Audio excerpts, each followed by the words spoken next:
Brasil em Transição, Terra de Santa Cruz. Contribuição do Grupo Euclidiano para o Brasil. Caderno de Reflexão 1. Natureza da obra. Brasil em Transição, Terra de Santa Cruz é uma obra de natureza mediúnica, por meio de canalização, realizado pelo médium curitibano Josemar Ganho. É uma obra para livre distribuição e circulação. Sua reprodução poderá ser feita a qualquer tempo, porém é expressamente vedada sua comercialização. Apresentação. Temos o prazer de apresentar à comunidade terrestre este segundo opúsculo, fruto de um debate e muitas reflexões no plano não material da Terra.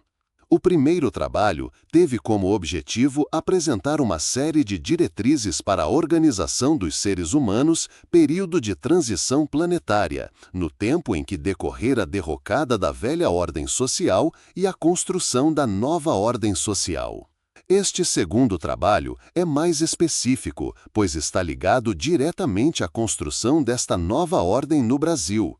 É de amplo conhecimento que o Brasil, terra de Santa Cruz, nas palavras de Jesus Cristo, será o novo reino, o grande e último reino terrestre desta civilização, e será regido pelo nosso Senhor Jesus Cristo, Sananda. Este trabalho possui sua direta orientação.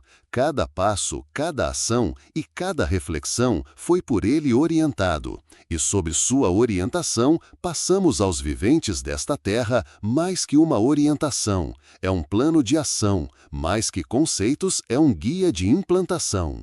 Sananda, neste momento, reúne as 144 mil testemunhas, são os mensageiros e construtores dos tempos finais e novos tempos. Em todo o mundo, estes espíritos abnegados estão despertando e se unindo, pois pouco tempo resta e muito temos a fazer. O mesmo ocorre no Brasil. As testemunhas da última hora e construtores da nova terra são agora chamadas. Cada uma das testemunhas guarda dentro de si o conhecimento de sua missão, e neste momento passam a se reunir e despertar para seu compromisso e missão. O canalizador, que ora nos auxilia, é uma destas testemunhas. Sua missão, além do trabalho de canalização, é o de orientar as ações de implantação desta estratégia. Um grupo de testemunhas dos tempos finais tem a missão de assumir a condução dos destinos desta grande e iluminada nação. Quando tudo parecer perdido, desgovernado, sem rumo, estes benevolentes espíritos sob as ordens e o comando de Sananda estarão com muita garra, vontade, retidão moral e ética inavalável, conduzindo esta nação novamente à luz, e da luz esta terra jamais sairá. Prepara-se esta terra para sua grande missão. Aqui receberão todas as nações, e aqui será formado uma única nação, a nação de Cristo nosso Jesus, e por ele governado até a ascensão final de toda a civilização terrena. Irmãos, temos muitos passos a percorrer, muito a edificar. São todos chamados para esta jornada, pois juntos e somente juntos será possível edificar a nova terra. Bom estudo. Introdução. O documento que ora apresentamos tem como título Cadernos de Reflexão 1, Brasil em Transição, Terra de Santa Cruz. É uma inspiração direta de nosso Senhor Jesus Cristo, nosso Cristo Sananda. A primeira obra ditada levou o título de Diretrizes para uma Nova Sociedade. Fala de organização e comportamento. Esta obra nos fala de uma estratégia e ações focadas para o Brasil. E qual o motivo de uma obra desta natureza estar focada em uma única nação do planeta Terra? Simples de responder, o Brasil será a pátria do Evangelho anunciada, pois o reino de Cristo na Terra será edificado nesta nação. É o destino reservado ao Brasil e sua grande missão. Aqui reinará uma única civilização sem divisões territoriais, cor, credo, gênero ou desigualdade, sem discriminação ou qualquer tipo de segregação. Será um único povo, território e nação, com um único rei, porém não exercerá seu reinado por imposição de sua vontade, mas com a plena liberdade e compartilhamento de seu poder. Este documento orienta a fase preparatória para seu reinado e o movimento que antecede a sua vinda, portanto é um documento de reflexão que norteia as ações. São 3 eixos fundamentais que orientam o texto. O primeiro é o movimento histórico que nos conduziu até aqui. É a dinâmica do passado que se faz presente. O segundo eixo de reflexão é sobre o momento em que a Terra e o Brasil se encontram. É uma leitura da realidade, é a compreensão da existência terrena neste momento. O terceiro eixo de reflexão é sobre o Brasil e as ações que esta nação deve executar para preparar o reino de Cristo aqui na Terra. É sempre bom lembrar, a existência é um processo coletivo movido pelas nossas ações. Diferente do credo determinista, a realidade é o resultado direto de nossas ações. A Terra encontra-se em transição, cumpre-se a diretrizes superiores, as aparentes e as não aparentes ações, todas elas decorrentes de movimentos concretos e reais. São as ações que determinam a história e os acontecimentos. O objetivo deste texto é orientar as ações de um movimento condutor das mudanças estruturais no Brasil e plantar as bases da nova civilização terrena. Todos são chamados para essa grande missão e todos são acolhidos para essa missão. É um grande desafio, mas que vale a pena ser vivido. Sem mais palavras, vamos à obra. Tópico 3, parte 1, Antecedentes. A primeira formação humana na Terra não consta dos registros históricos. São tempos imemoráveis. São tempos relatados muito superficialmente no livro bíblico do Gênesis, mas pouco ou nada de sua história é contada. Esta primeira raça deu origem ao ser humano. A colonização do planeta pelas raças não humanas passou a dominar a Terra, e desta colonização nasceram a segunda e terceira raça, com curtas existências. Isto é o que registros chamam de mitologia, ou período mitológico. A quarta raça possui mais evidências, porém poucos registros. Muitos deles são apenas memórias e recordações de uma grande nação, Lemúria. Mais que um continente, Lemúria foi uma civilização avançada, coabitando seres de elevada luz com seres de baixa luz. Teve seu tempo de harmônica, mas decaiu com os velhos desvios, sucumbiu em um único momento. A quinta raça propôs-se ser a mais evoluída de todas, não tão próspera como a Lemúria, mas mais evoluída que as antecessoras. Era uma raça evoluída em seus conhecimentos e decadente em sua moral e valores. A existência híbrida humanos e não humanos comprometeu a essência do homem e sua criação, foi extinta para não destruir o planeta e o sistema como um todo. Atlântida se tornou uma ameaça para a existência do sistema solar. A consciência criadora não desistiu do plano de evolução da raça humana e permitiu sua continuidade, porém por um período mais longo e autônomo. A atual civilização deveria nascer muito primitiva, evoluir, se autocompreender, e para isto ficaria isolado. E assim se fez. Neste plano da evolução, não mais a raça humana seria homogênea, cada fração dela deveria viver sua experiência conforme os compromissos evolutivos coletivos. A Terra se fragmentou, ocorreu uma separação, permitindo desta forma cada fragmento da civilização viver e construir sua história e sua identidade. O plano terrestre passou a abrigar uma dupla formação, material e não material, porém dentro desta mesma frequência, um duplo plano evolutivo, mas ainda dentro do campo magnético da Terra, o que atualmente é chamado de quarta dimensão. A quarta dimensão permitia ao espírito um tempo de reflexão, assimilação e preparação para uma nova existência, um novo ciclo de sua evolução na matéria, e assim ocorreu. No plano físico, em cada continente, criou-se as condições para o desenvolvimento da raça humana em sua sexta experiência, a que se mantém até hoje. O plano de sua evolução foi lento, mas atualmente encontra-se em sua maturidade. Ainda que esta raça tenha criado as condições para sua autodestruição, não a fez. Isto é seu mérito. E só foi possível pela condição de seu DNA humano original. Pois, se o destino da Terra estivesse somente sob a condução das raças colonizadoras, a Terra já teria sido extinta. Fim do domínio das raças colonizadoras, permanecerá habitando a Terra somente os humanos que passarem pela purificação de seu DNA, um processo de limpeza e recomposição de sua forma original dos tempos de sua criação. Esta é a mudança em curso. Biblicamente, esta alteração é conhecida como a marca da besta. É o registro do DNA dos colonizadores na formação do DNA humano. Como no princípio de sua formação, os humanos de raiz vão se agrupar, e o local deste agrupamento será no continente sul-americano, exatamente no Brasil. O Brasil é o berço de uma nova civilização, mas formado pela atual civilização com sua essência restaurada. Tópico 3.1 Brasil Histórico.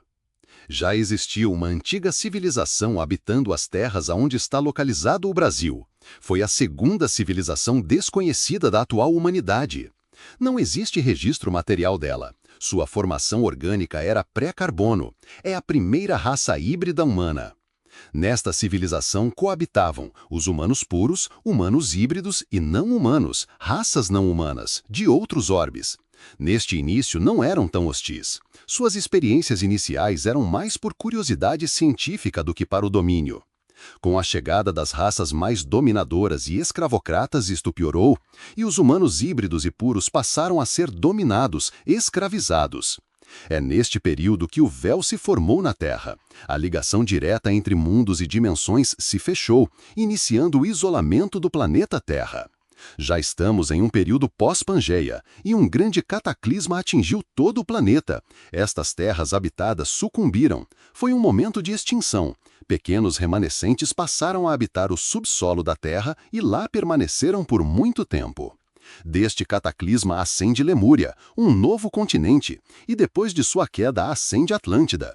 Porém, foi na ascensão de Atlântida que as terras habitáveis do Brasil retornaram, mas não foi permitido sua habitação. Estas terras formam prometidas para a grande redenção da humanidade. Não é ao acaso que a América foi o último continente a ser habitado. Foi necessária sua preservação. Permitido foi que povos nômades migrantes da Ásia que percorriam há muitos anos as regiões da África e Europa pudessem, em um período de baixa glaciação ao norte, acessar o continente americano e no hemisfério sul passaram a se estabelecer e habitar em toda a região, inclusive onde encontra-se o Brasil. Toda a ocupação do que hoje são chamados de povos indígenas vieram de uma mesma raça asiática, que por milhares de anos migraram de local em local e aqui se estabeleceram e formaram uma nova civilização, os sul-americanos. Esta civilização guarda os traços antepassados de sua civilização asiática. A migração foi permitida com a condição de não degradação destes ambientes, e por milênios habitaram estas terras mantendo-as preservadas. Em tempos anteriores, sem a formação das fronteiras, estes povos caminhavam livres em todo o continente, da América do Norte ao sul da América do Sul. O projeto inicial de colonização europeia para este continente deveria ser inteiramente formado por espanhóis, porém estes tinham uma mentalidade de pilhagem maior que os portugueses e pouco compreendiam sua missão no processo civilizatório. Aos portugueses foi transferido esta missão. Eles já conheciam este continente, porém somente em 1500 é que efetivamente se apossaram destas terras. O projeto inicial era uma ocupação mais equilibrada do espaço territorial deste continente sul, porém pelo comportamento mais agressivo da ocupação espanhola, aos portugueses foi concedido ampliar seu espaço. Coube assim em sua formação final o que hoje é o Brasil, um quase continente em tamanho. E não é por acaso este tamanho, é necessário para seu papel que breve se avizinha. Tópico 3.2 Brasil contemporâneo. Da terra de Santa Cruz ao Brasil, de colônia, província, império e república. De liberdade e escravidão, de atraso e progresso. O Brasil possui muitas contradições. Os primeiros séculos de ocupação foram marcados pela pilhagem. Os colonizadores tinham como missão a ocupação, porém voltaram-se mais à riqueza e extração de benefícios, e pouco para a construção do império. Este atraso teve um objetivo, sua preservação.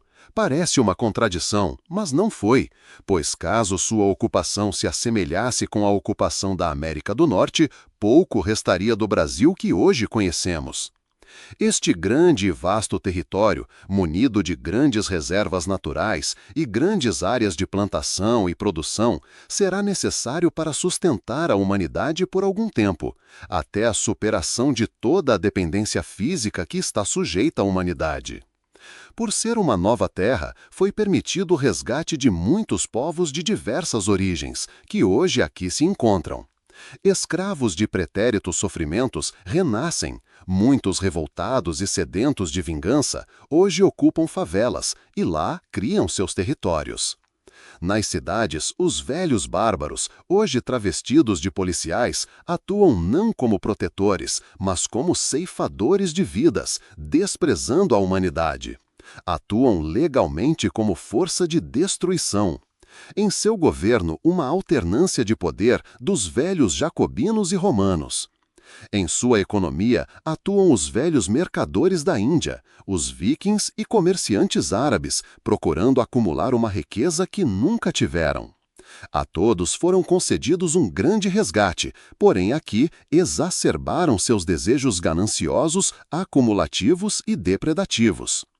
As ações viciadas destas antigas civilizações que aqui se encontram nos fazem um povo violento, duro, desigual e cheio de contradições, que, apesar disso, não deixa de ser generoso, acolhedor e cheio de esperança, permitindo que estes perturbados espíritos aqui encontrem a sua natureza mais bela. Como um grande coração, estas terras os recebem com o peito aberto e aqui os convidam para o caminho de sua regeneração. Abstraindo estas contradições, o povo brasileiro é plural, generoso, alegre, disposto a tudo para ser feliz. É um povo aberto à fé e à paixão por sua espiritualidade e sincretista em sua religiosidade. Nestes tempos finais, é até natural vermos esta divisão política na sociedade brasileira. São os tempos finais desta alternância de poder entre jacobinos, girondinos e os césares. Esta polarização recente será superada por um movimento independente dos antigos restauradores, grandes iluministas, os mesmos que trouxeram luz em meio à grande escuridão do passado. São espíritos que, ao seu tempo, ajudaram a humanidade em sua evolução civilizatória.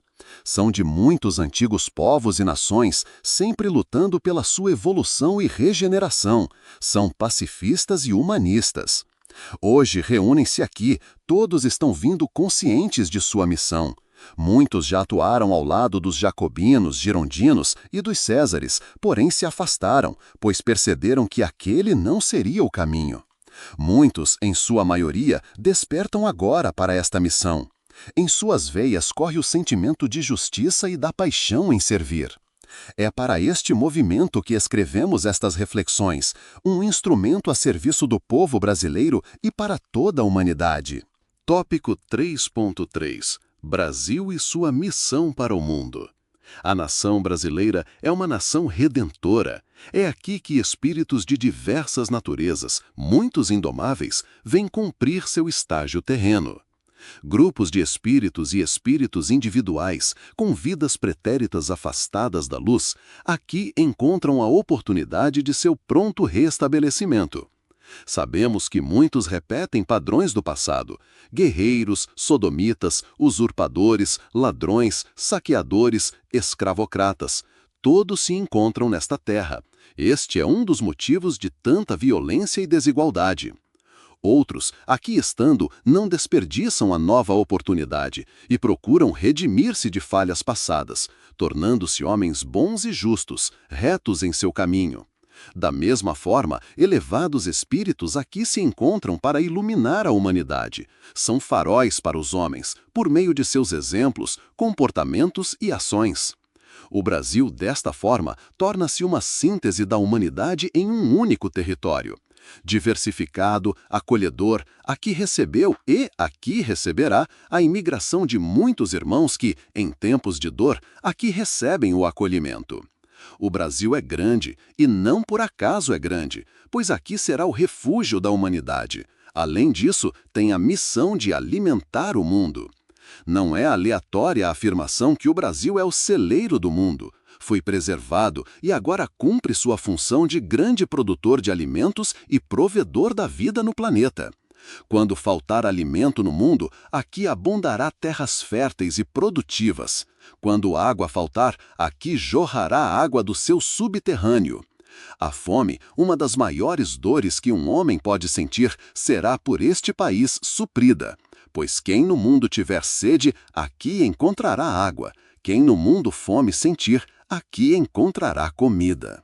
Mas não só de pão vive o homem, e de sua palavra. Não gratuitamente que elevados espíritos de luz aqui propagam a pátria do Evangelho.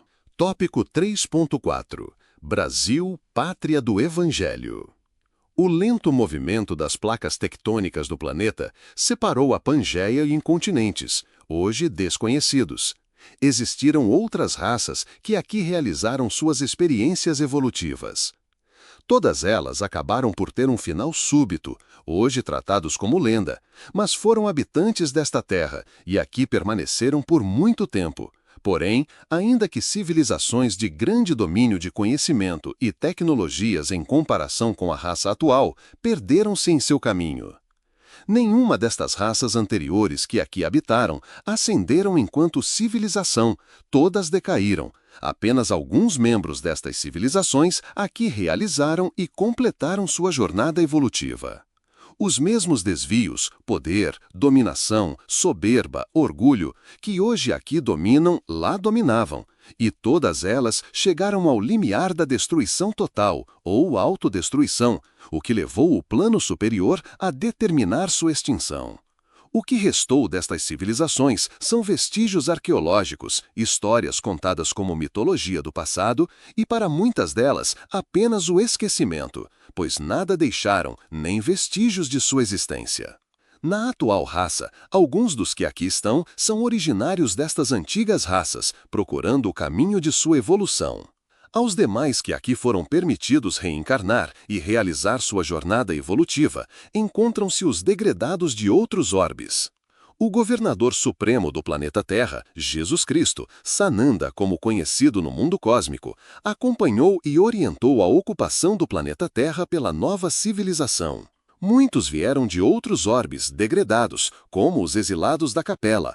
Outros são remanescentes das antigas civilizações, em especial Lemúria e Atlântida.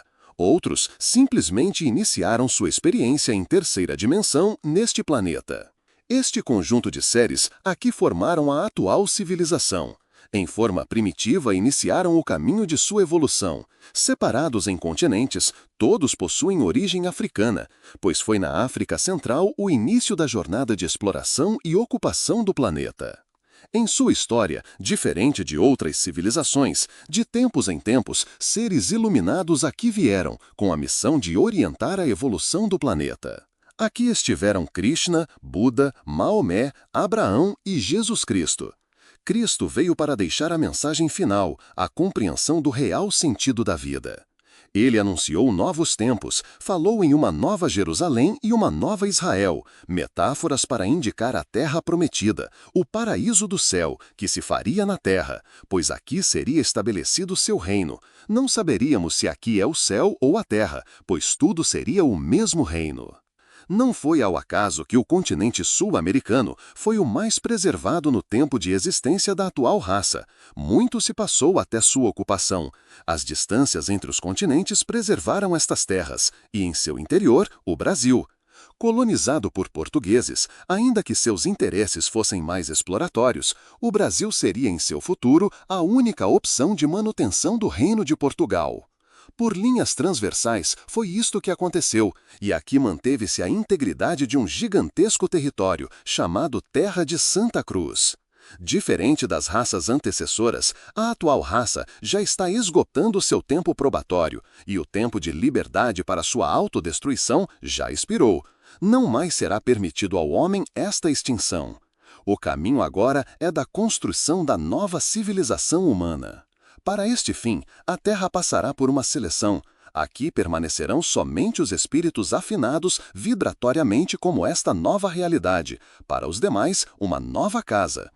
Esta separação vai ocorrer em etapas, porém, existirá um momento mais agudo, uma seleção em escala. Muitos dos atuais estados nacionais deixarão de existir e suas populações remanescentes para estas terras virão. O que inicialmente será visto com muita dor e sofrimento, logo se transformará em alegria e júbilo, pois todos serão recebidos e logo compreenderão que aqui será a base do verdadeiro reino da luz, paz e amor eterno. Após todos estes acontecimentos, veremos, nas terras de Santa Cruz, o nascimento da nova era em sua plenitude, tudo se restaurando, regenerando, um milagre aos olhos humanos, que verão seus corações se encherem de esperança e luz. E aqui, com a presença crística, que se dará início à vivência em quinta dimensão. É o Brasil acolhendo a humanidade para a realização da promessa do coração do mundo e pátria do Evangelho. Tópico 3.5 A construção do Quinto Reino. Existe uma história antiga, próximo ao ano 606 a.C., quando o imperador babilônico Nabucodonosor II teve um sonho, interpretado por Daniel, em que via uma estátua, e sua cabeça era de ouro, o peito e os braços de prata, o ventre e coxas de bronze, as pernas de ferro e os pés eram parte de ferro e parte de barro. Enquanto admirava a estátua, uma grande pedra vinda do alto acertou os pés da estátua, destruindo-a totalmente. Depois disso, a pedra cresceu até cobrir toda a face da terra. A mesma interpretação podemos aplicar aos tempos pós-presença de Cristo na Terra. Império Romano, Império Otomano, Britânico e Americano, este impondo à força sua cultura materialista ao mundo, o ferro, força, e o barro, cultura materialista, que ao tempo não se ligam e logo desmoronam. Muitos historiadores, místicos e intérpretes de uma realidade oculta procuraram afirmar que o último império seria o americano. Sua missão se estenderia em todo o planeta.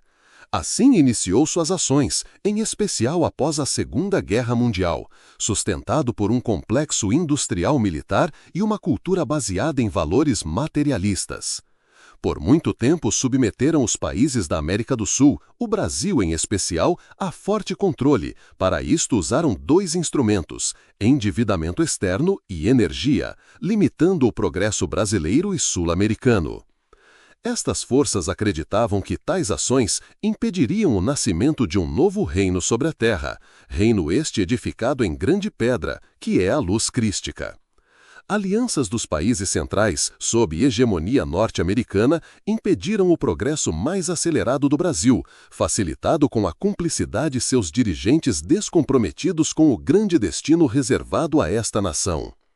América do Sul e Brasil em especial serão as bases do novo reino, o quinto e definitivo reino da Terra. É aqui, no coração da América do Sul, que será implantada a Terra Prometida, Israel e a Nova Jerusalém. Após a derrocada do Quarto Reino, todas as nações para cá migrarão, e juntas com as nações sul-americanas, sustentadas nos mais profundos valores crísticos, edificarão o último reino, reino este que conduzirá a humanidade a uma nova dimensão. A transição planetária tem muitas faces e aspectos. A preparação do Brasil e da América do Sul são um dos aspectos mais importantes desta transição. A edificação deste reino, quinto reino, está acima da dimensão material, pois é formado por valores, sentimentos e energia de uma nova dimensão. O progresso coletivo, moral e material da humanidade será imensurável. Nenhum dos problemas que atualmente a afligem existirá. Tudo será parte de sua passada história. Tópico 3.6 A Terra Prometida, a Nova Israel e a Nova Jerusalém. Israel, mais que um espaço, representava um povo, uma comunidade de seres humanos, espíritos criados para uma vivência e experiência além do mundo não material da existência. Dominados pela civilização dos caídos, aqui interagiram com eles, formando uma rasta de híbridos, levando à sua queda moral. Por muito tempo, híbridos e espíritos humanos conviveram e ainda convivem. Nunca foi uma convivência harmônica, mas sempre ativa. O domínio sempre sobrepôs a convivência harmônica, motivo de extinções de raças que as antecederam. Israel está muito além de ser apenas o espaço territorial, ou limitada à origem de um povo. É palco de origem de uma raça. Não gratamente o Criador sempre a protegeu contra aqueles que contra ela se insurgiam. Jerusalém sempre foi visto como um espaço de união, o local de grande peregrinação, das grandes revelações e venerações. Jerusalém tem o sentido de unidade e nunca de separação. Não é ao acaso que as 3 maiores religiões do Ocidente ali possuem sua história revelada e suas raízes plantadas: judaísmo, cristianismo e islamismo. A nova Israel, América do Sul e Brasil receberão de todo o mundo os humanos em sua essência, os espíritos que aqui iniciaram sua jornada de existência e aqueles que aqui optaram em vir e a construir a nova terra. As diversas nações e credos se reunirão em uma única nação e credo, apenas a crença crística manifestada em cada ser, sob o governo supremo de Sananda e da Fraternidade Branca, permanecerá para todo sempre, consolidando o plano divino de evolução do planeta e de sua raça, sexta raça. Jerusalém, a grande cidade, será o centro administrativo da nova terra. Estará sediada no coração do Brasil, Brasília ou próxima a ela.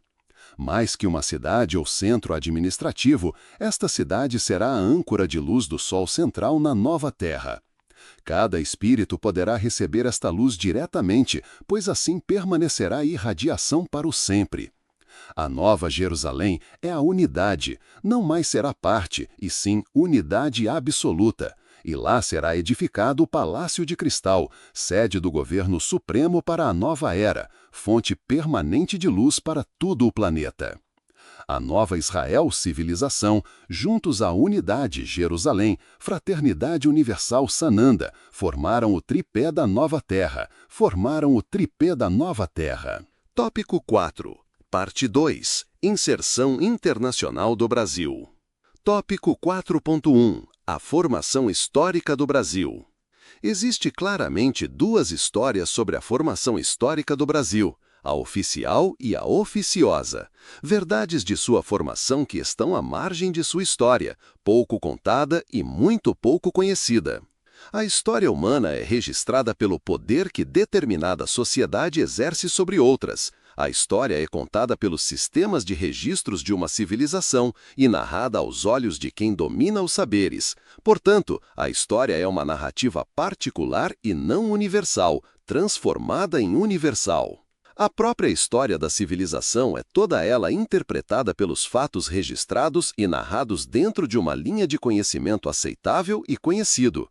Qualquer elemento alheio a esta narrativa é desconsiderado, ainda que muitas vezes registrados. É a percepção do que não é visto não é reconhecido, mas no caso da narrativa histórica, o visto também é excluído para não comprometer a narrativa que se ajusta ao poder terreno presente em determinado momento. O território brasileiro, ou as terras do Além-Sul, já eram conhecidas há mais de 3.000 anos, não todo o espaço, mas parte deste espaço. Quando da derrocada final de Atlântida, parte desta civilização, os salvos, passaram a habitar o que é chamado hoje de Oriente Médio, em especial o Egito e a outra parte no continente americano, América Central e América do Sul, regiões hoje conhecidas como México, Peru, Bolívia e a Amazônia brasileira. Posteriormente, parte desta civilização da Amazônia brasileira migraram e juntaram-se ao povo do Peru e da Bolívia. Assim permaneceram por muito tempo. Ondas migratórias destes povos passaram a colonizar novas terras, e em grande parte os atuais povos indígenas possuem esta origem. Com o movimento constante dentro deste território, muitos acabaram por se estabelecerem e formarem sua nação, hábitos e culturas. Outros permaneceram como exploradores, se mantinham em constante movimento, os nômades. A lenda indígena do caminho do Peabiru dos índios guaranis, em sua raiz, é a busca pela terra perdida, Atlântida e Lemúria. Cerca de 1000 anos antes da denominada descoberta do Brasil, por aqui estiveram navegando Vikings e os mongóis primitivos. O Império Português e Espanhol, assim como o holandês, francês e os saxônicos, já conheciam estes territórios. Era comum nos séculos X, XI até o século XV o encontro destes navegadores em regiões incomuns. Um mapa muito preciso sobre a região já existia em 1450, não o mapa oficial, mas este mapa que serviu para a demarcação no Tratado de Tordesilhas. Após o Tratado de Tordesilhas e ao tornar público a existência destas vastas áreas, os impérios se obrigaram a tomar posse, pois sem isto cada império estaria livre para esta ocupação. As viagens de descobrimento foram, na prática, viagens de ocupação, ou declaração formal de ocupação. A história oficialmente contada do Brasil tem este início. Tópico 4.2. A presença do Brasil no mundo. A terra de Santa Cruz nasceu pequena comparado ao seu atual território, mas sua missão, desde sua descoberta, sempre foi grande. Os portugueses assumiram a responsabilidade de sua ocupação, pois eram um povo menos guerreiro e expansionista. Colonizador sim, mas expansionista não. Assim como os demais povos, sua intenção inicial foi extrair riquezas destas terras, já alçada à colônia, e fortalecer seu próprio reino. A conturbada Europa, com suas constantes guerras, demorou para se estabilizar, e suas contradições levaram à busca de emancipação dos povos residentes neste grande continente. O Império Português, ao tempo de sua ocupação, longe dos olhos espanhóis, passo a passo foi ampliando seu território, até chegar na atualmente conhecida Bacia do Prata, formando seu desenho final, um dos maiores territórios do planeta. Até os anos de 1850, o Brasil imperial não possuía uma presença internacional relevante, e isto tem alguns motivos. A coroa portuguesa havia como fonte de produtos e matérias-primas, não como um espaço de desenvolvimento. O seu desenvolvimento só foi pensado após sua independência, e mesmo assim em meio ao conflito que acabou desencadeando a formação da República. A sua inserção internacional ocorre após a Primeira Guerra Mundial. O ciclo do café, borracha e o nascimento da indústria básica ocorrem neste período. Mas foi em meio à Segunda Guerra Mundial e todas as preocupações dela decorrentes que o Brasil passa a ocupar uma posição mais expressiva e estratégica perante as demais nações. Após a Segunda Guerra Mundial, na ONU, Organização das Nações Unidas, passa o Brasil ter destaque diplomático, período inicial de sua maturidade industrial. O Brasil, assim como as demais nações latino-americanas, passaram a sofrer uma influência muito grande dos norte-americanos, com intervenções diretas ou por meio da imposição de sua cultura. E isto atrasou o desenvolvimento interno de uma cultura identitária do povo brasileiro. A Guerra Fria, o receio da influência da URSS por aqui, levaram a uma cultura de opressão e controle. Já nos idos dos anos 60 e 70, o Brasil se destacava como o grande produtor de alimentos. Sua extensão territorial, suas reservas naturais, água e capacidade produtiva o tornaram o maior produtor de alimentos do mundo. Ainda que seus setores industriais, comerciais e de serviços muito evoluíram, a produção de alimentos permanece como eixo estratégico de sua missão. Novos arranjos internacionais ocorreram, em especial a formação de uma nova aliança, o BRICS, veio a reforçar este seu papel, posicionando o Brasil a cada dia em um maior destaque e assim permanecerá até sua posição final do grande estado de unidade mundial. Tópico 4.3. A presença do Brasil na América Latina. A presença do Brasil na América Latina se expressa pelo seu imponente território, riquezas naturais, população e seu poder de influência. Dos países da América Latina, é o único com raízes portuguesas. Os demais possuem origens espanhola, francesa, holandesa e inglesa. Esta origem lusitana acabou por criar uma identidade própria, em dissociação com os demais países latino-americanos, em especial por suas guerras e processos de independência. O Brasil colônia, até pelos interesses da corte portuguesa, não possuía um papel e identidade como as demais nações, além da configuração de seu território. Sua importância veio quando da formação do Império Brasileiro e a unidade nacional, já dissociado da coroa portuguesa após sua independência. Sua expressão territorial e seus ciclos econômicos trouxeram muito progresso, tornando o Brasil uma das maiores economias do mundo já no século XVIII e o segundo maior do continente americano.